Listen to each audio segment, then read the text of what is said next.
Bonjour les amis, comment allez-vous? Sur les prochaines vidéos, le format va un peu changer.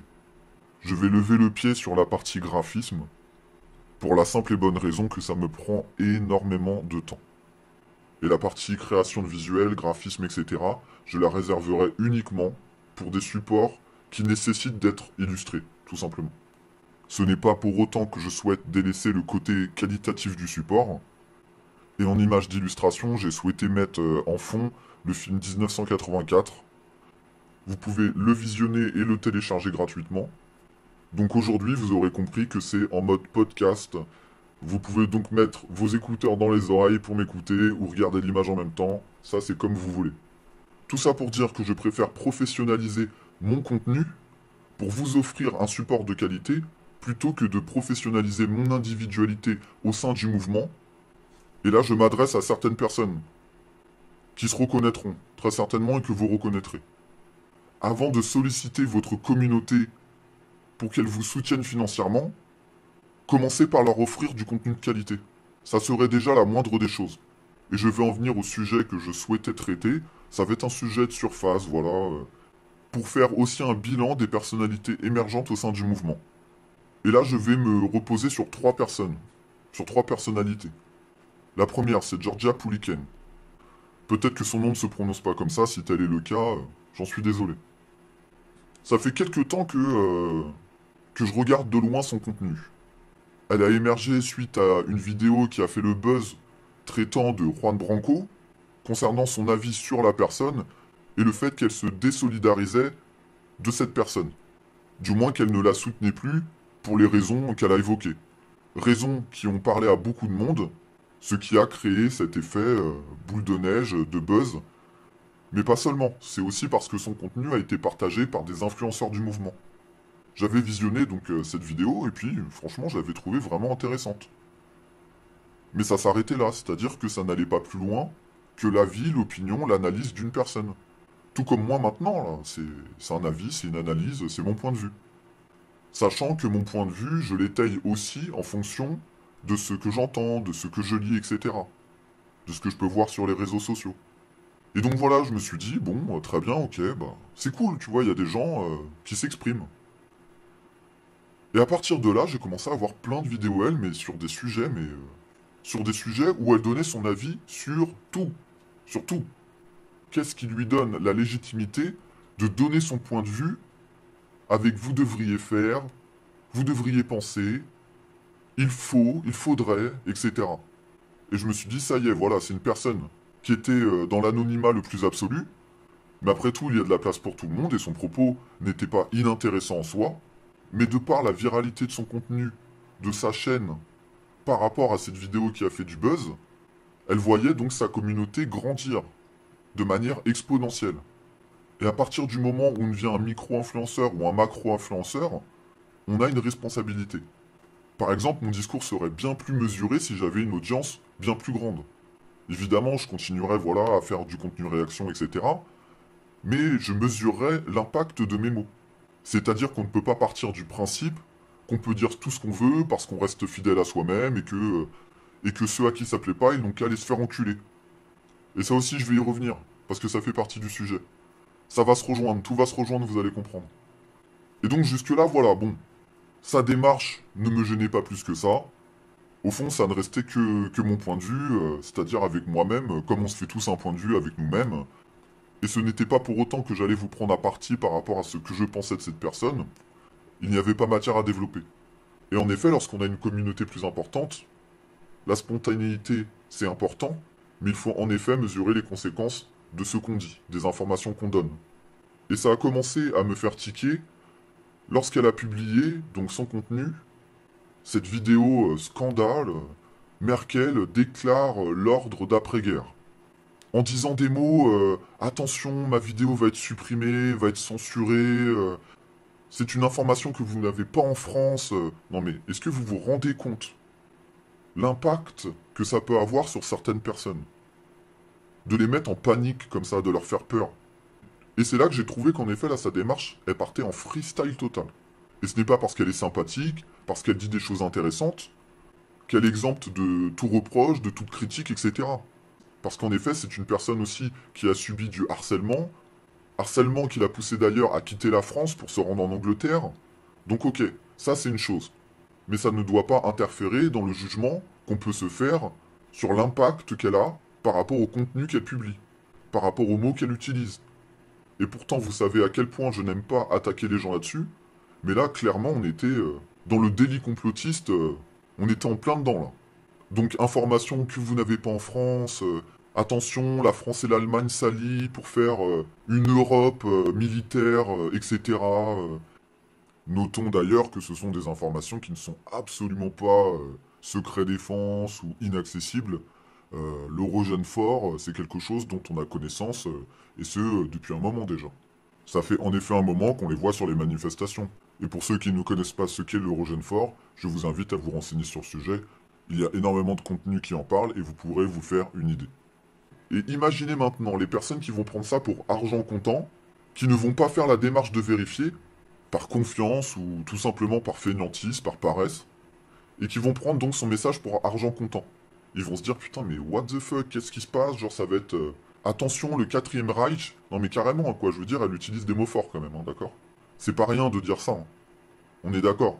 Donc à l'écouter du moins comme elle le dit, ça y est, attends, je me suis dit attends la meuf, what the fuck? Et je vais vous dire pourquoi. Parce que la veille, j'avais eu l'information sur le site Réseau International que je suis, qui ont partagé l'actualité, voilà. Merkel déclare l'ordre d'après-guerre terminé et appelle à l'Europe à s'unir face aux États-Unis. Et puis après sa vidéo, j'ai même fait quelques recherches pour voir s'il y avait d'autres sites qui en parlaient. Et j'en ai trouvé un second, donc comme vous voyez, je vous mets le lien en description et qui celui-ci date du 17 mai. Et il faut savoir que la vidéo de Georgia Pouliken date du 19 mai. Donc attention, wow, Troisième Guerre mondiale, etc., Quatrième Reich, je vous mets le lien en description, mais il n'est qu'en anglais. Tu sais, du genre, la France, elle est coupée du monde, genre on est en Corée du Nord, tu vois. Non mais, Georgia, si tu m'entends là, sache que voilà, moi c'est mon franc-parler, c'est-à-dire que je ne vais pas être insultant.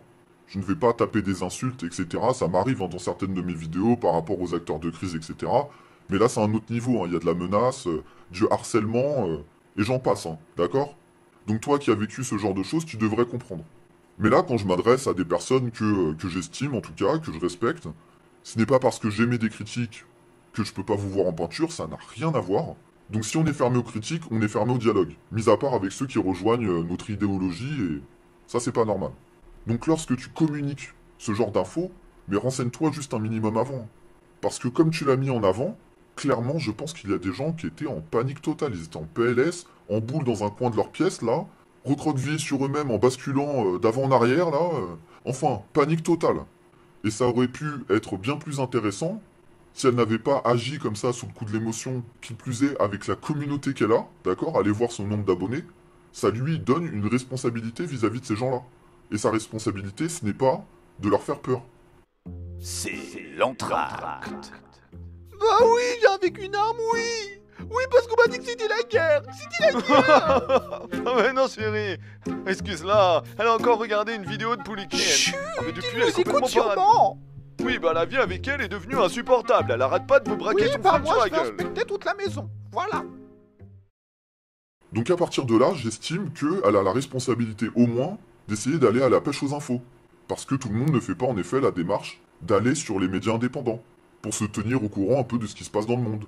Donc clairement, son information était utile. Mais la manière dont elle a mis en avant l'information, je me suis dit, mais la meuf, pardon hein, pour la meuf, Georgia, mais genre, elle s'est pris pour Julian Assange bis, hein. Mais non, non, elle redescend sur Terre, Georgia, t'es juste en danger par rapport à la personne qui te harcèle en France, mais c'est bon, tu sais, t'es pas en cavale internationale, recherché ou je ne sais pas quoi, hein. Tu ne déranges personne. Tu ne déranges que ton ex-employeur, qui, par rapport à ce que tu as dit, est monstrueuse. Donc ça, on est d'accord là-dessus. Mais redescends, t'es pas une reporter du Monde ou je ne sais quoi. Le buzz et la notoriété qui t'est arrivé en pleine face ne doit pas déterminer une forme de mission que tu pourrais t'accorder pour le monde entier. Donc voilà, ça c'est une chose. C'est quelque chose qui m'a profondément dérangé. Et j'ai laissé un commentaire à cet effet, où je lui dis exactement à peu près ce que je suis en train de vous dire.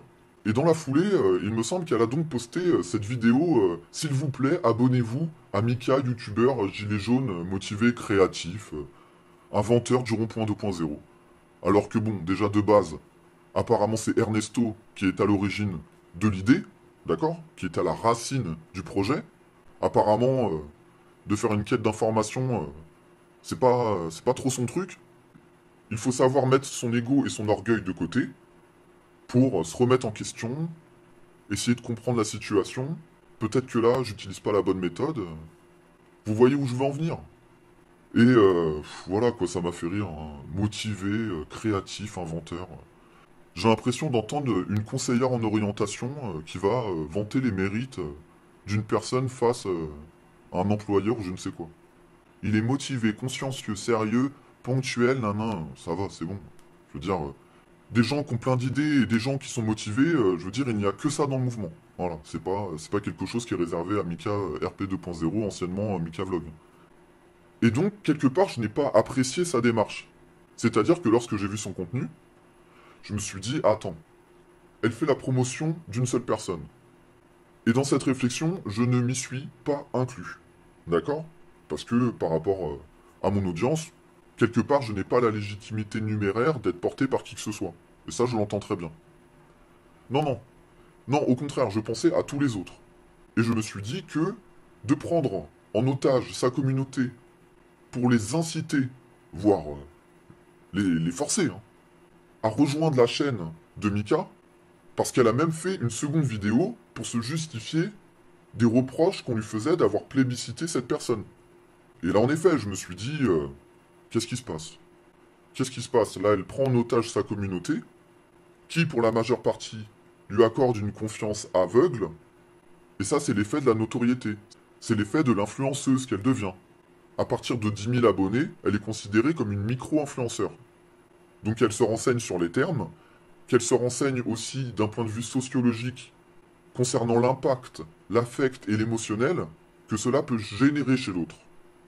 Et là, d'utiliser en effet donc sa communauté pour faire passer ses petits préférés, bon, ouais, moi je trouve ça particulier quand même. On n'est pas dans une cour de récréation là. Comme Mika RP 2.0 qui n'arrête pas de dire on est en guerre, on est en guerre. Non, déjà, calme-toi, va à Gaza, va en Syrie, va en Irak, en Afghanistan, etc. Va prendre les armes là, va sentir l'odeur de la guerre, le goût du sang dans ta bouche, l'odeur de la poudre sur tes doigts, la peur dans le regard des autres et aussi ta propre peur. Donc arrête de parler de guerre comme tu le fais de manière décomplexée, parce que c'est quelque peu indécent par rapport à ceux qui connaissent ce qu'est vraiment la guerre. On pourrait finir par croire que tu nourris un peu le désir de te prouver quelque chose. Et comme je l'ai dit dans d'autres contenus, de développer cette forme de nostalgie pour quelque chose que vous n'avez jamais vécu. Et donc en effet, par rapport au personnage, je pense deux choses de lui, c'est-à-dire je pense énormément de bien. Il milite énormément aussi pour les enfants. Par rapport au vaccin, il fait une démarche d'éveil des consciences que je trouve formidable.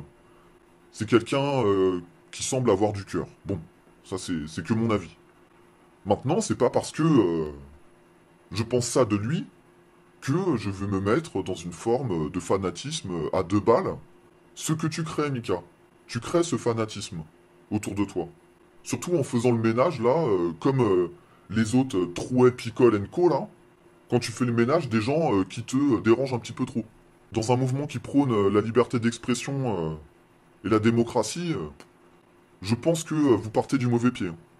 Parce que ça ressemble plus à un diktat de la pensée et une idéologie plus qu'autre chose. Et donc moi, ce que j'ai à te reprocher, c'est ta façon de parler aux autres. Déjà, t'es hyper prétentieux par rapport aux connaissances, au peu de connaissances que tu as ingurgité à travers des vidéos YouTube, à travers ce qu'on a pu te dire, à travers aux échanges que tu as eus, etc. Mais n'oublie pas que tu débarques.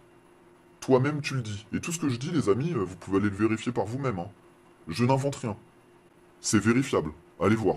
Je me repose sur ses vidéos, je me repose uniquement sur son contenu. Et Mika, tu ne peux pas dire aux gens d'aller se faire enculer, d'aller se faire foutre, d'attaquer sur les parents, tu sais, à essayer... Clairement, je vais te dire, il y a un terme que je déteste, c'est le pervers narcissique. Mais tu te comportes comme tel. C'est-à-dire que quand quelqu'un te bouscule, tu vas vouloir l'humilier. Et ça passe par des phrases comme apparemment il n'a pas eu assez d'affection de ses parents, qu'il aille baiser sa maman, qu'il aille baiser sa mère, qu'il aille niquer sa mère, qu'il aille se faire enculer, qu'il aille se faire foutre. Et ça par rapport aux gens qui te critiquent. Et Ernesto use des mêmes méthodes. Ce que je n'aime pas dans ce genre de discours, c'est que, pour des personnes qui se positionnent comme voulant être ou étant la solution, ou une solution, clairement ça m'inquiète.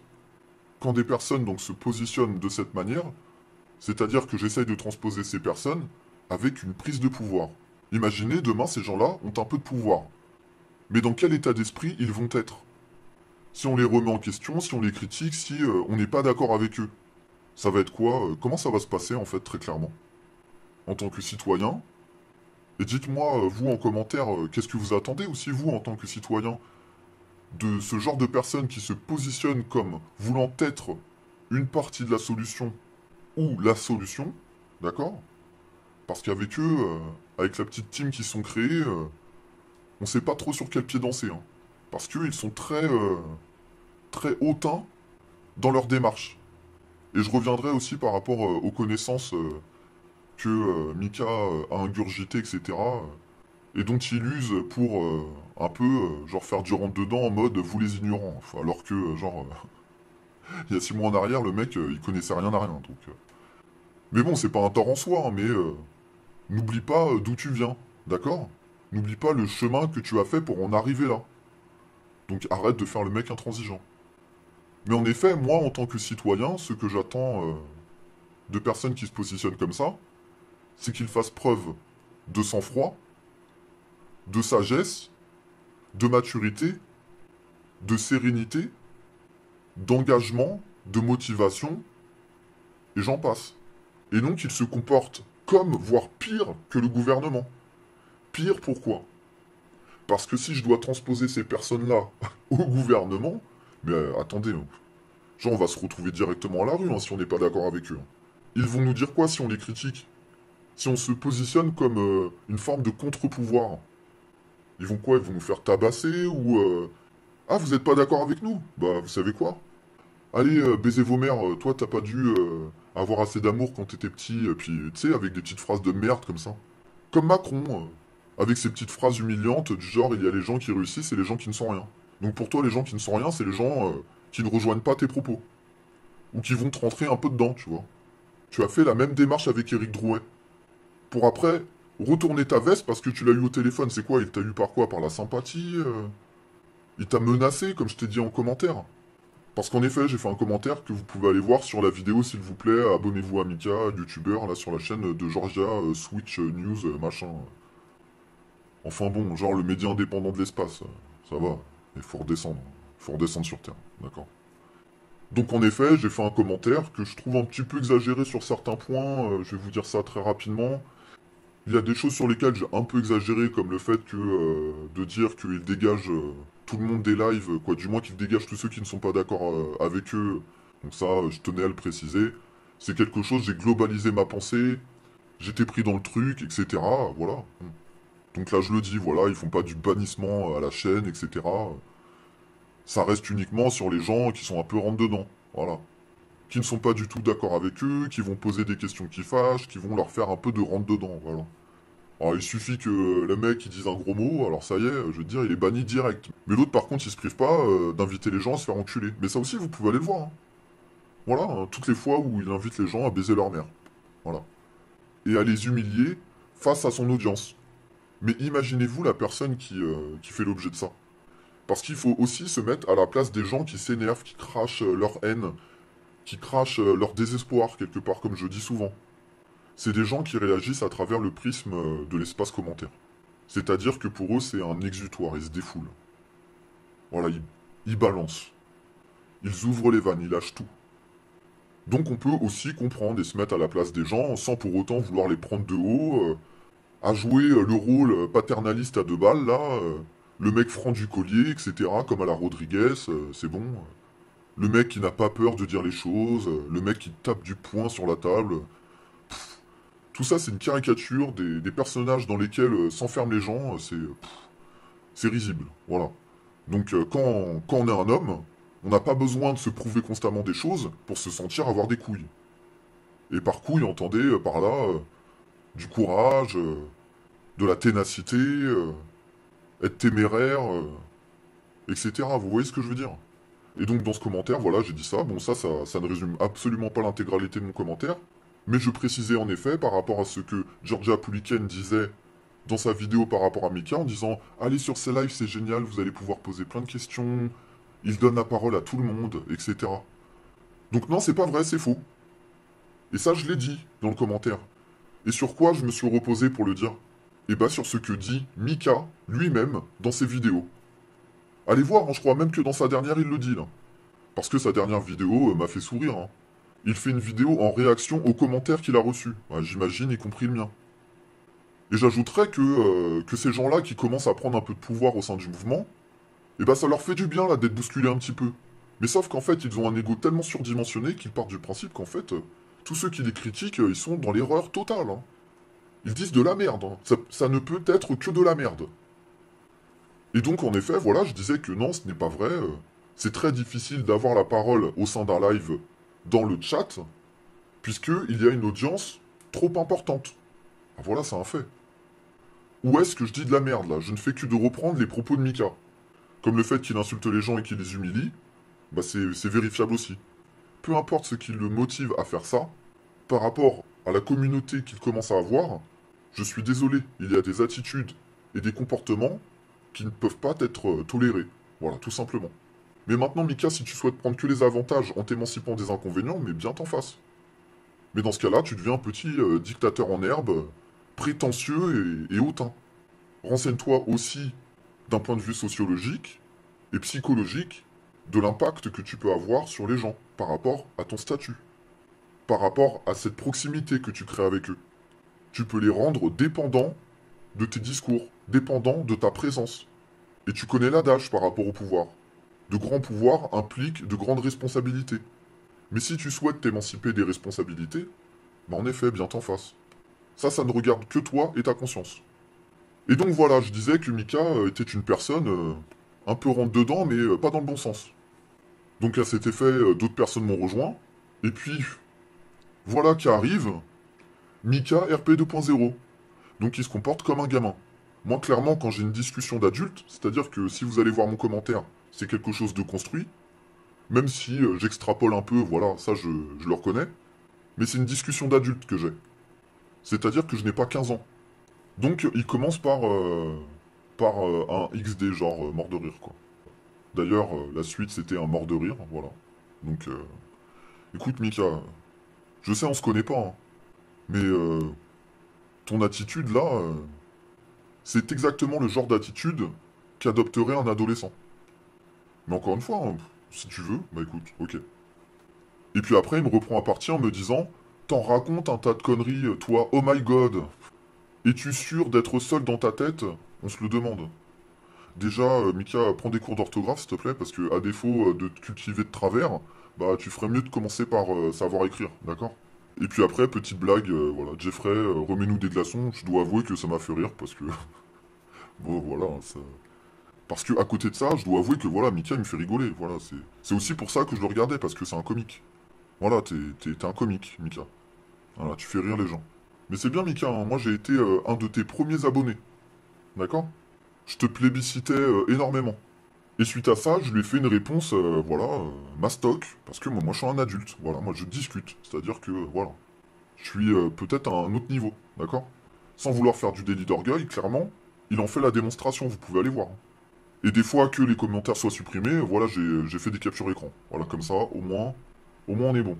Et je voulais rapidement le début du commentaire hein, qui dit une réponse à la hauteur de qui tu es et ne me sous-estime pas, ça serait une grossière erreur. Je suis loin d'être idiot. Et quand je dis ça, en effet, c'est pas un délit d'orgueil, c'est-à-dire ne me prends pas pour un con. Parce que il me dit, t'es tout seul dans ta tête, vous savez, mais c'est exactement les mêmes rhétoriques que les adolescents, en fait. C'est con parce que ils portent de super idées. Mais les idées aussi prennent de la valeur par rapport à qui les porte. Et s'ils se comportent comme un con, bah quelque part le message, il est étouffé quoi. Enfin comme un con, comme un idiot plutôt, parce que je trouve pas con en soi, je trouve juste idiot. Voilà, c'est le mot. Et là je lui dis, par exemple ici tu aurais très bien pu faire preuve d'intelligence en te saisissant des reproches qui te sont portés pour répondre quelque chose qui ne soit pas du niveau bite couille cul. Monsieur, j'invite les gens à aller baiser leur mère. Peut-être que tu penses que cela te donne une image de gros dur ou de mec franc du collier, mais non, ça fait juste de toi quelqu'un qui n'a aucune capacité de remise en question et qui a un ego surdimensionné.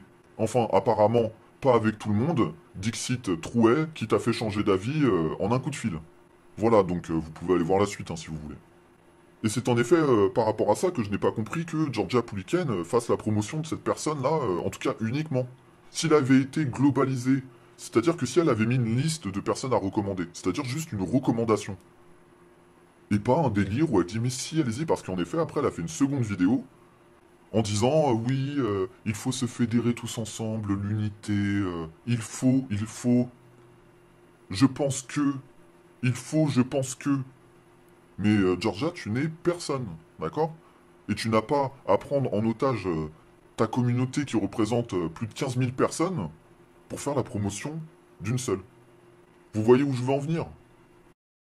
C'est l'entracte. Dites-nous qui regardez, grand maître. Dites-nous. Abonnez-vous, Amica. Abonnez-vous.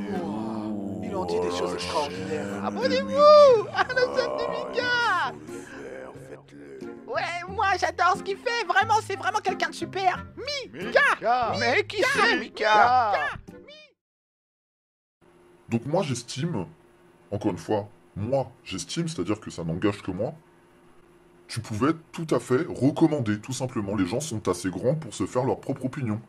Ils n'ont pas à construire leur opinion et leurs actions au travers du prisme de Georgia Pouliken, d'accord?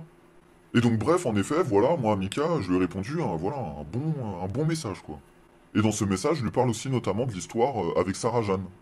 Parce que c'est une personne que je suivais avant qu'elle ne se retire, et sur laquelle Mika s'est acharné, mais comme un fou furieux.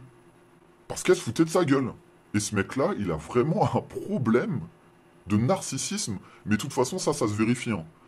Parce qu'il a dit dans sa dernière vidéo, il me semble, je ne suis pas là pour plaire à tout le monde, donc tiens, je vais tourner la caméra pour vous montrer la forêt, comme ça vous voyez pas ma tête, parce qu'apparemment il y a des gens qui ont critiqué sur le physique. Donc ça, je trouve pas ça cool. Moi, je m'y suis un peu risqué par rapport à Ernesto, mais là, je parlais de morphopsychologie, voilà. Je m'intéresse énormément à la psychologie, à la sociologie, voilà. J'aime bien geeker autour de ça. Et par rapport à certains morphotypes, voilà, il y a des gens sur leur visage, voilà. Et je l'ai pas taclé sur son physique, je me suis cantonné au fait de dire que il transmettait l'image d'une personne instable. C'est-à-dire l'image d'un mec qui peut péter un câble, quoi. Genre comme ça. En claquant des doigts, on dirait vraiment que c'est un mec qui peut vriller, vous voyez? Quelqu'un de très impulsif. Il n'en reste qu'en effet, j'ai évoqué le cas Sarah Jeanne Prod. Mais j'ai évoqué Sarah Jeanne Prod en disant aussi que je suivais d'autres personnes, comme Chrysalide, comme GC2R, comme Alexandre Le Breton. Il y en a énormément. Si vous voulez une liste, je peux vous en faire une si vous voulez. Mais vous ne m'entendrez jamais dire « Allez vous abonner, nan, etc. » Non, non. Si j'estime que quelqu'un, de par son travail, mérite réellement de la visibilité, si j'avais une audience plus importante, disons, je recommanderais. Je dirais, tiens, allez voir le travail de telle personne, faites-vous votre propre opinion. Pour ma part, j'adhère. Point à la ligne. Il n'y a pas besoin de broder tout autour pour forcer, pour faire le forcing comme l'a fait Georgia. De dire, mais si, il est gentil, mais si, allez voir l'unité, bidule et chouette, c'est bon, on n'est pas dans un monde de bisounours, là. Pour reprendre aussi les propos de Mika. Hein. C'est le premier à le dire, mais étrangement le premier à l'accepter lorsque ça vient des autres et qu'il en est l'objet. Narcissisme. Voilà. Et tiens, par rapport au narcissisme, je voulais dire que ça se vérifie, parce qu'après j'avais switché sur Ernesto. Je voulais dire que ça se vérifiait, puisque il disait en effet, je crois, dans sa dernière vidéo, je ne suis pas là pour plaire à tout le monde, juste à ma femme, etc. Ok, non, mais ça par contre, par rapport à ça, j'ai rien à dire, oui. Quoi. Encore heureux, hein, je veux dire, on s'en doute hein, quand même. Hein. Si t'es marié, que t'as des enfants, je veux dire, c'est le b.a.-ba, on va dire, c'est la base. Seulement, lorsque je dis que tu es narcissisme, je me base encore une fois sur tes vidéos. T'es tout le temps là, tu sais, à te regarder. Tu sais, on dirait que tu vas te pomponner, à dire, attendez, là, je suis pas bien coiffé. Attends, ma barbe, là... Eh mec, ma barbe, là... Attends, merde. Ouais. C'est comme ça, c'est Mika, ça. Mais ça fait partie du personnage, je dis ça, mais... J'aime bien le personnage, voilà. Au-delà des reproches et des critiques, que je ne sois pas de mauvaise foi, que je ne me laisse pas prendre par le sujet de ma vidéo, mais très narcissique comme personne. J'en reviens donc par rapport à Sarah Jeanne Prod, parce que vous allez comprendre pourquoi j'ai évoqué encore une fois son narcissisme. C'est que, donc il m'a répondu la chose suivante. Non mais ton avis, je m'en cogne, Maurice. Imprime le recto, verso, voilà. Il a ses punchlines, Mika. C'est quelqu'un de narcissique. Hein. Il aime bien se construire un personnage. Donc recto, verso, si ça te chante, personne ne m'a mis un coup de pression comme tu le dis par rapport à Drouet, là. Hein. Bien sûr, c'est ça. Ou alors t'es quelqu'un d'émotif, hein. Mais ce qu'il y a, c'est que dans une guerre, comme tu dis, il n'y a pas de place pour l'affect ni l'émotionnel. Il fallait uniquement te baser sur les conneries qu'il faisait et qu'il continue de faire dans le mouvement. D'accord? Après, par rapport au fait que tu voulais le gifler, ça je comprends très bien que tu l'aies pas fait parce que c'est toi qui vas avoir des problèmes, surtout avec les avocats qu'il a. Mais t'aurais très bien pu te déplacer pour mettre en action tous tes propos. D'accord? Et il a juste suffi que tu l'aies une fois au téléphone, que ça y est, il t'a mis en boîte. En boîte. D'accord? Et donc ensuite il me dit, par contre, pour garder des screenshots de l'époque Jeanne Prof, je vois à quel genre de personne j'ai affaire. Parce qu'en effet, je lui ai dit dans la réponse que je lui ai envoyée, que j'avais fait un capture écran de leur clash. Parce qu'à ce moment-là, j'assistais au direct live de Sarah Jeanne Prod. Je ne sais pas s'il y a encore la vidéo en question, donc en effet, prenez quand même du recul par rapport à ce que je dis, puisque je ne suis pas sûr que ces vidéos soient vérifiables. Le fait est que dans le cadre de ce live, elle disait énormément de bien de Mika. Et depuis un moment déjà. Hein. Mais elle s'interrogeait. Par rapport notamment au fait qu'il commence à demander de l'argent, etc. Vous savez ce qu'on en pense hein, de tout ça. D'accord? Mais maintenant, je peux très bien comprendre que voilà, il souhaite s'engager, il souhaite s'investir et qu'il a besoin d'aide. Voilà. Et donc, du coup, il me dit, en effet, je vois à quel genre de personne j'ai affaire. Parce que je lui ai parlé de Sarah Jeanne. Bah, apparemment, il a pas digéré la chose encore. Il a pas encore digéré ça. Hein. Preuve en est, il s'arrête là-dessus. Et donc là, il est en train de me qualifier, de me juger par rapport aux personnes avec qui je parle. Donc en fait, il est en train de noyer le poisson. Il est de mauvaise foi. Bah, comme un adolescent. Voilà, qui veut se défendre devant ses parents quand il a fait une bêtise. Et donc je lui ai répondu, le problème est bien là, soit que le seul avis qui t'intéresse, c'est le tien. Et oui, il m'arrive d'archiver lorsque j'estime qu'il y a des choses qui ne sont pas raccord avec les principes que nous devrions défendre, et tu n'es pas une exception. Si tu qualifies les gens en fonction de ce qu'ils visionnent ou des gens avec qui ils échangent, ça ne fait que démontrer à quel point tu es quelqu'un de fermé et d'égocentrique. Chacun son truc après tout. Et si je suis ton raisonnement, j'aimerais donc savoir ce que ça fait de toi d'avoir courbé les chines devant Drouet. Donc vous voyez, si moi aussi je me mets à utiliser la même dynamique que notre cher ami Mika RP 2.0, bah dans ce cas-là, je vais l'associer à Drouet alors. C'est quoi maintenant là, la suite là, si tu m'écoutes? Mais là, en l'occurrence, tu vas t'acharner sur quelqu'un, contrairement à Drouet où t'as complètement laissé tomber, bah c'est vraiment étonnant. Mais par contre, tu ne te prives pas d'humilier les personnes qui te critiquent. À partir du moment où tu veux faire du bien commun, c'est-à-dire agir pour les autres, il faut que tu prennes en considération ce que les autres ont à te dire. D'accord? Puisque bon, vu que tu réagis comme un adolescent, tu veux que je te parle comme un adolescent? Monsieur le cacaboudin, monsieur le vilain moche, espèce de crotte de monstre. C'est bon, c'est bon là? Et je fais aussi cette vidéo parce que j'en vois certains, et vous vous reconnaîtrez, qui ont parlé de Mika. Par rapport au fait, bah voilà, qui se comporte comme je l'ai dit. C'est-à-dire que je ne suis pas le seul à le dire. Et je me suis dit que c'était donc l'occasion, et que c'était quand même grotesque de la part de Mika, à qui je reproche sur une vidéo de Georgia qui invite les gens à s'abonner en masse sur sa chaîne. Mais bon voilà, maintenant sa façon d'être, c'est pas forcément quelque chose dont il peut s'émanciper, s'en battre les couilles. Encore une fois, si on transpose sa façon d'être au pouvoir, mais si ça venait du pouvoir, mais ça fera un scandale. Hein. Et ce sont ces gens-là, là, comme Mika, qui souhaitent s'imposer comme étant la solution, et qui en même temps disent aux personnes qui les critiquent d'aller se faire enculer. C'est l'entracte. Oh, c'est bon, ça va mieux. Mais tu sais qu'il ne faut pas De quoi? Qu'est-ce que t'as à me dire encore? que tu parles comme ça à tes abonnés. C'est pas bien. Ah, depuis que tu m'as dislike une vidéo, je peux plus te saquer. Oh, dis pas ça. Tu sais que je t'aime. Si tu m'aimes vraiment, tu ne diras plus jamais de mal de moi. Malaise. Et donc maintenant, je vais en venir très rapidement à vos connaissances. C'est-à-dire aux connaissances que vous avez à peu près tous, d'autres plus que d'autres. C'est bien, ça fait une effervescence d'information, une effervescence de vérité, une effervescence d'éveil des consciences.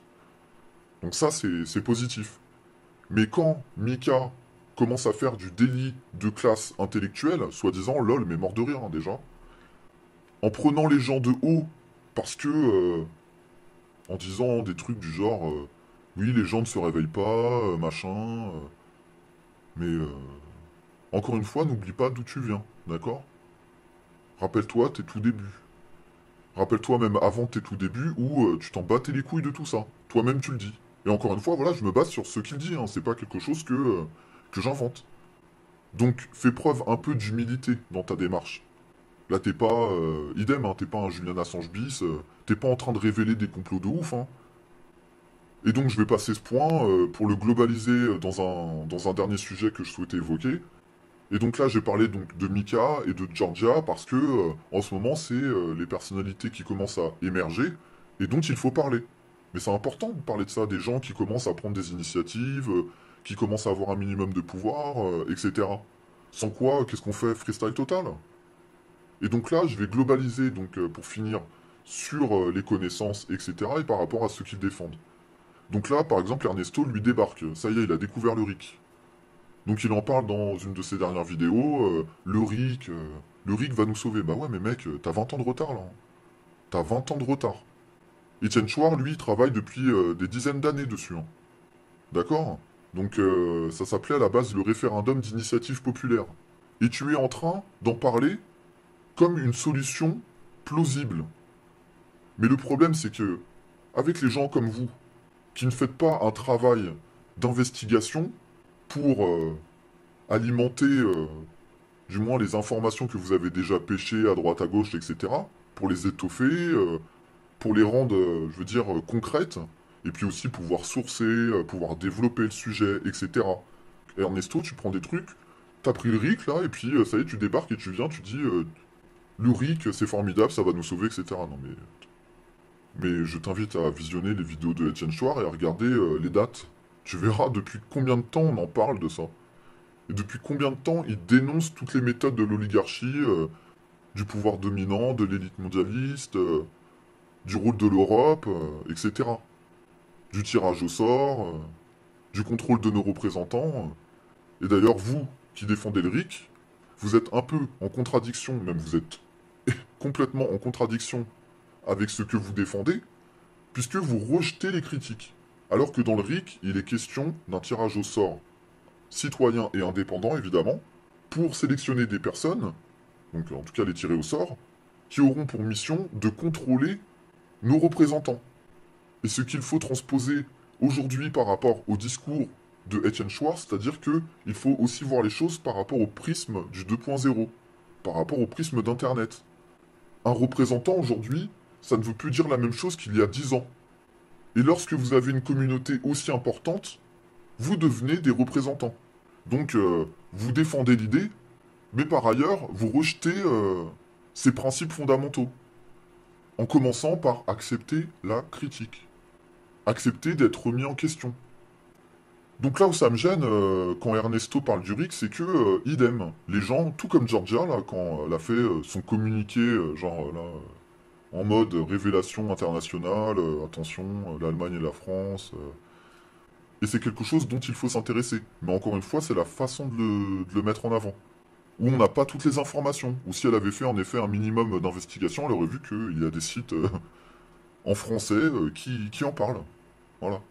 Et là, Ernesto, lorsqu'il parle du RIC comme il le fait, bah les gens qui ne vont pas aller faire la démarche de comprendre si c'est transposable à notre échelle, c'est-à-dire d'un point de vue national, ils vont se dire « Ah ouais, putain, merde, putain, c'est génial et tout. Putain, j'ai l'impression d'avoir été Mika là quand je dis merde.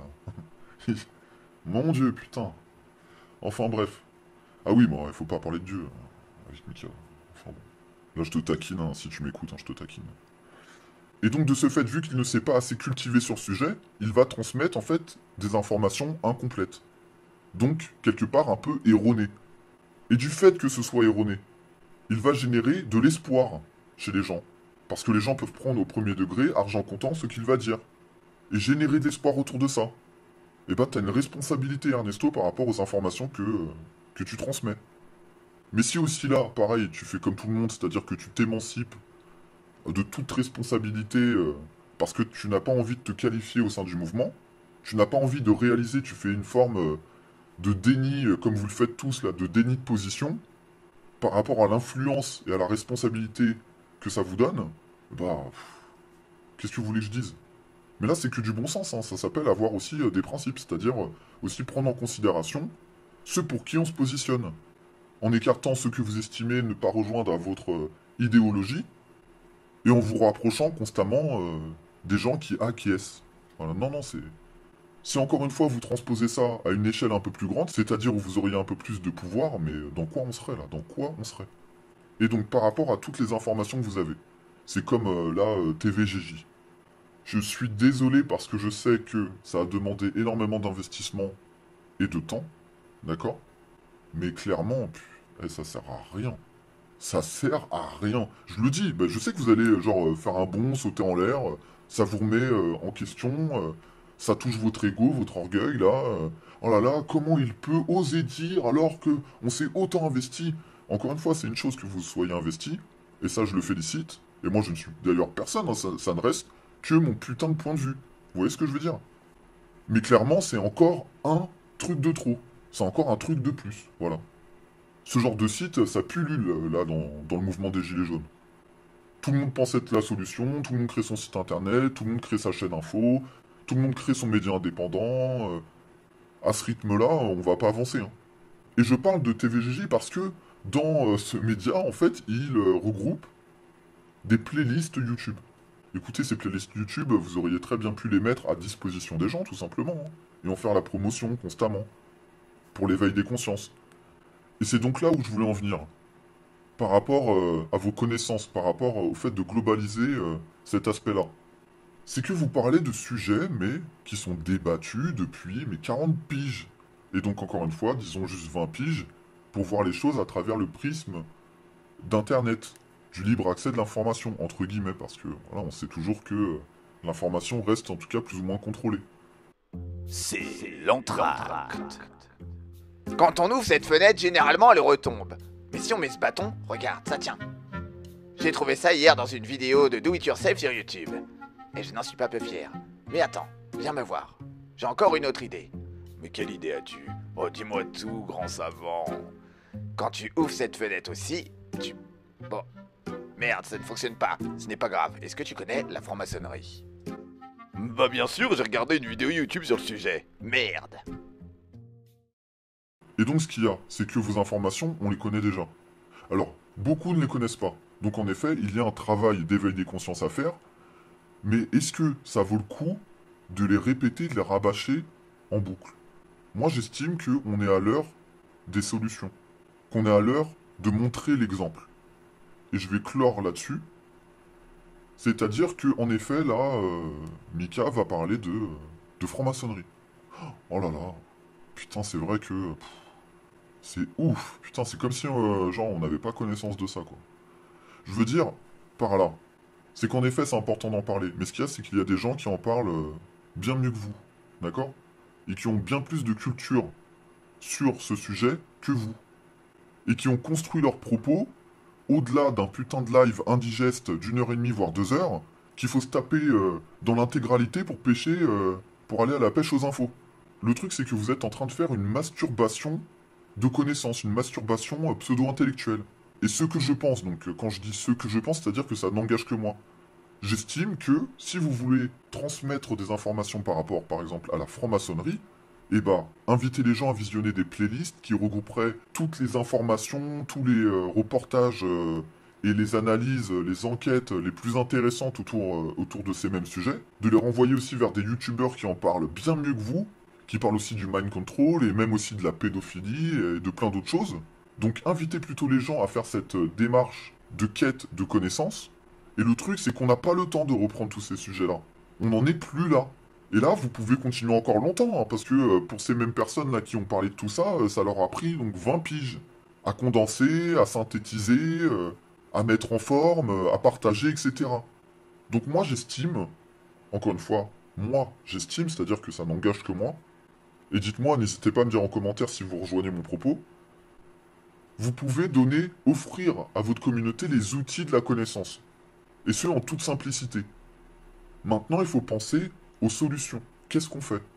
Qu'est-ce qu'on fait pour, entre guillemets, lutter contre la franc-maçonnerie? Eh, mais sachez que si vous dérangiez réellement les hauts degrés de la franc-maçonnerie, mais je sais très bien de quoi je parle. Vous auriez de très gros problèmes, d'accord? Et ça, vous le savez aussi, hein. Donc vous n'êtes pas en train de dénoncer un complot de ouf, là, de mettre en lumière quelque chose que personne connaît. C'est accessible sur YouTube, hein, les amis. Sur YouTube. C'est pas un secret d'État, hein, tout ça. Et donc là, à l'heure actuelle, j'estime que vous avez, en tout cas, assez de matière pour pouvoir commencer à cogiter aux solutions.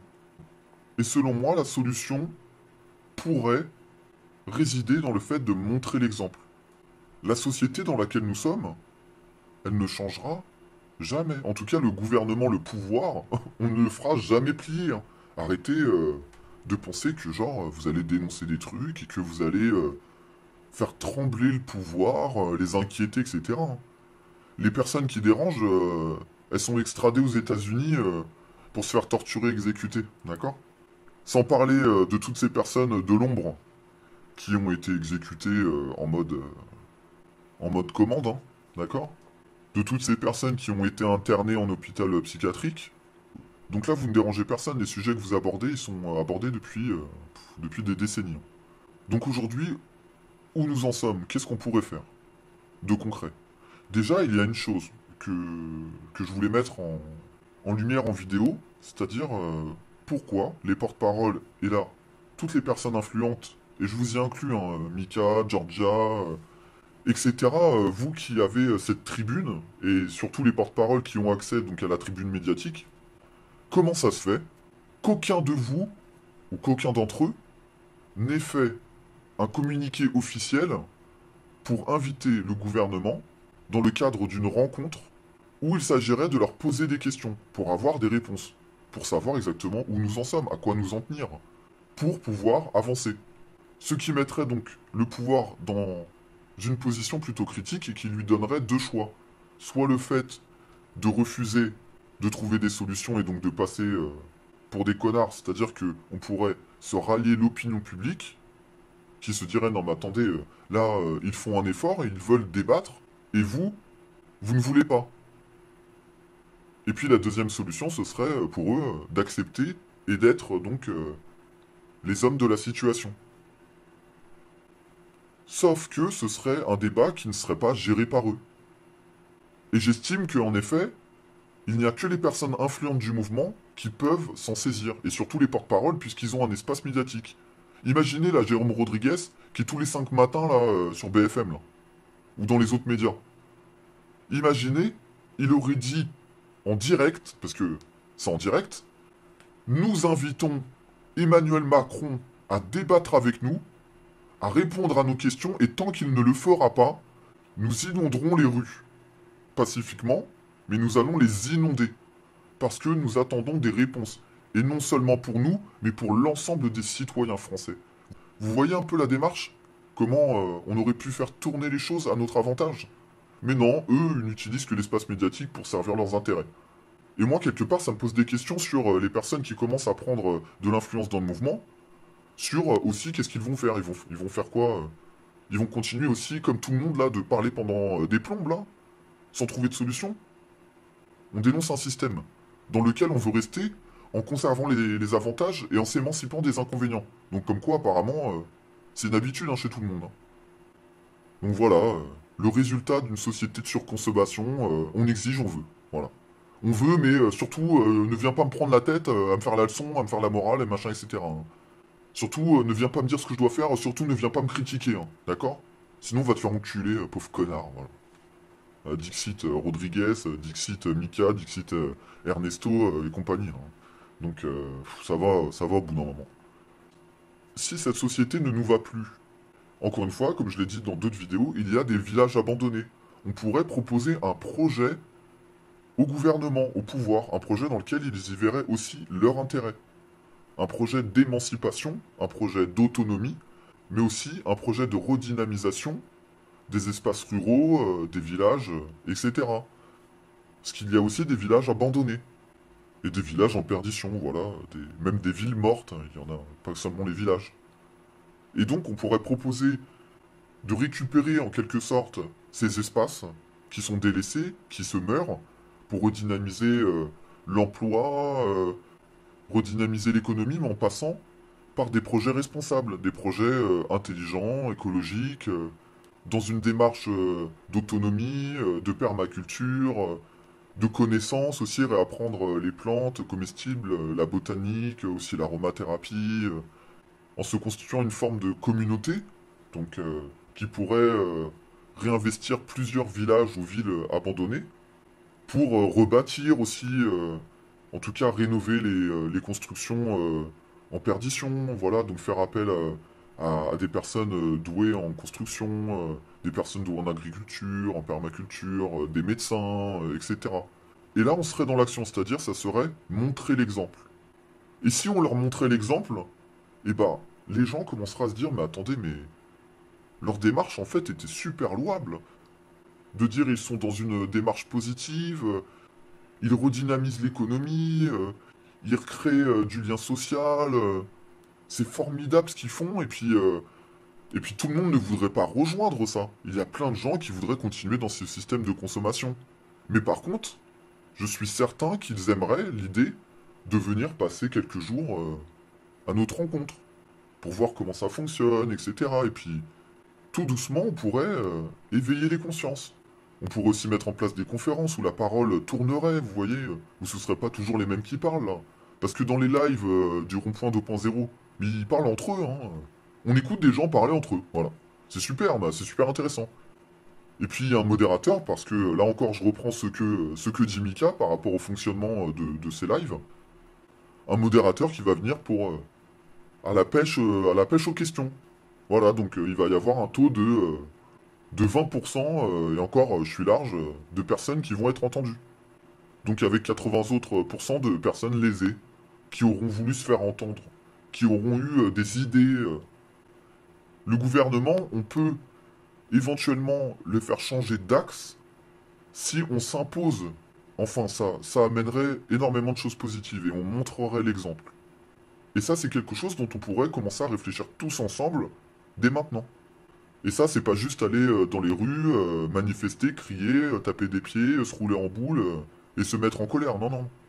C'est-à-dire, c'est faire un business plan, un modèle économique, de faire une étude de marché, etc. C'est quelque chose de sérieux. Avec un budget prévisionnel où on dirait, voilà, première année, voilà, vous nous mettez à disposition les logements inoccupés qui, de toute façon, resteront inoccupés encore comme ça, aeternam vitam. Donc les logements inhabités qu'il y a dans ces zones-là, nous, on les réhabilite, on les retape, etc. Et puis après, ça pourrait faire aussi des lieux de vie, aussi des lieux d'accueil pour les personnes en précarité, quelque chose de populaire, de solidaire. Comme ça aussi, l'État, ça les émancipe un peu des responsabilités qu'ils doivent tenir normalement face au peuple. Hein, responsabilités qu'ils délèguent aux associations. Voilà. Donc ça, c'est pour ça aussi que les associations, ça a ses bons côtés, mais aussi les mauvais. Parce que ça nous rend dépendants de ces mêmes structures. Et ça émancipe le gouvernement et le pouvoir des responsabilités qu'ils ont par rapport aux problèmes que ça soulève. Quoi, du moins, aux problèmes qu'ils prennent en charge. Et ce dossier-là, on pourrait le monter dès maintenant. Et là, avec un dossier comme ça, déjà on montrerait d'une qu'on est intelligent, qu'on a un véritable projet de vie, et qu'on sait où on va. Et avec un dossier qu'on pourrait mettre en libre accès sur Internet, d'accord, en libre téléchargement, comme ça tout le monde pourrait s'en saisir. Et comme ça, le gouvernement ne pourrait pas faire semblant de ne pas savoir. S'il refuse tout dialogue, ça les mettrait en effet dans la position de ceux qui ne souhaitent pas trouver de solution, de ceux qui sont fermés, braqués, etc. Et si on commence à leur parler d'argent, de chiffres, de projets, je suis quasiment sûr que ça fonctionnerait. Parce que nous sommes dans une société, et les mots ont leur importance. Le mot société, ça veut dire ce que ça veut dire. Il fonctionne comme une entreprise. Et vu qu'ils fonctionnent comme une entreprise, il faut leur parler comme à une entreprise. Ce sont des businessmen, ces gens-là. Ils n'en ont rien à foutre des gens. Eux, ce qu'ils veulent, c'est faire du profit, du profit, du profit.